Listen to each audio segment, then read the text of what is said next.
Hello everybody, my name is Lisa Felser, and this is my friend Lotus. Hello. And Lotus and I are here together to help teach you how to teach your student about syllabication, syllable types, and syllable division. For every syllable type, you will need your handy-dandy little syllable division book.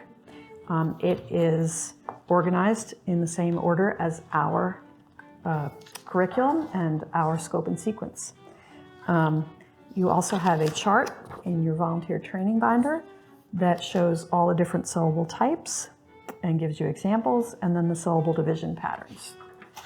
And then you can have your tutor lesson instruction manual open to page 14 that goes through all the steps for syllable division.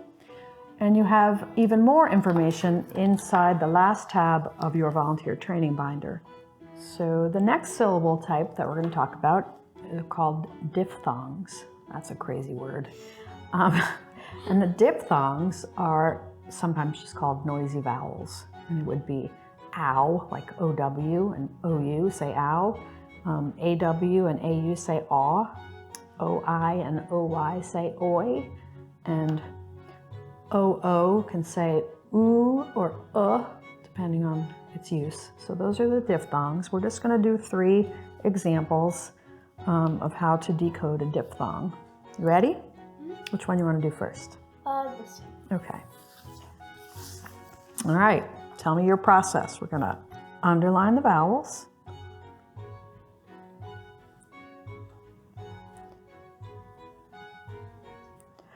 Yes, you have just you found a diphthong, which is OW, and just like vowel teams and bossy R, you underline them together.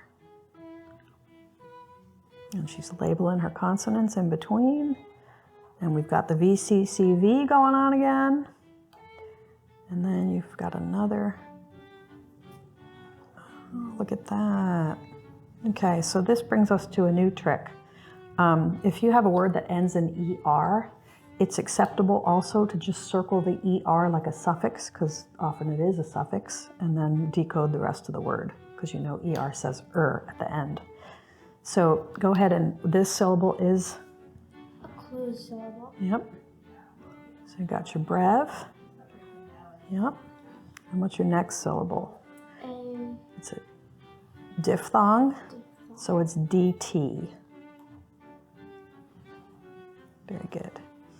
And then what's the last syllable? Bossy R. Bossy R, or it can be that suffix ER. Either way it works. All right, read that word, please. Manpower. Good job, good job. Manpower. All decoded. Nice job. That had 3 syllable types in it, didn't it?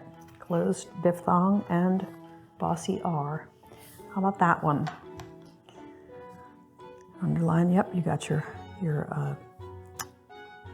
diphthong. My tongue's a little slow today. Underlining your vowels and coding them with a V, and then let's find what's in between. And tell me what you just did there, because you did it correctly. I got the blend, and I underlined it as one consonant. Very good. So then you created VCCV. Yep. And then the first one is a diphthong. Yep. DT. And then the second one is a closed Yep. syllable. Very nice. Okay, we read my word, or the word. Ointment. Ointment. Very good, very good. Here it is, all decoded and all marked up. Nice job. Last one for the diphthongs. Got your vowel, got your diphthong vowels. What you got in between? One consonant. Okay. So what if you try to let's divide it after the C, just for scholarly sake. What happens? So remember, the most common way to divide a VCV syllable division pattern is to divide it between the first vowel and the consonant. That's 60% of the time that's correct. 40% of the time you divide it after the consonant. So when you have divided it after the consonant, what's this syllable? Is this open or closed? It's closed. Right, and so that would make that syllable say what? Prof. Okay, and then what's the second syllable? And. So is that a word, profound? No. So if you divide the word in the most common way between the first vowel and the consonant, then we get? Profound. Right, because that's, what kind of syllable is that?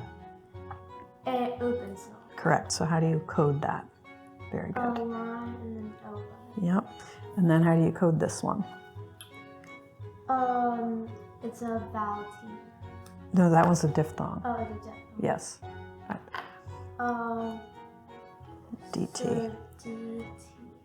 But that would be why sometimes people say there's only 6 syllable types, because they'll put diphthongs and vowel teams together, which I suppose either way it doesn't matter, but you just know how to code your words. And what did you have? Profound. Profound. That concludes this lesson. If you have any questions, please feel free to reach out to me via email or our website. Thank you for watching and helping readers grow.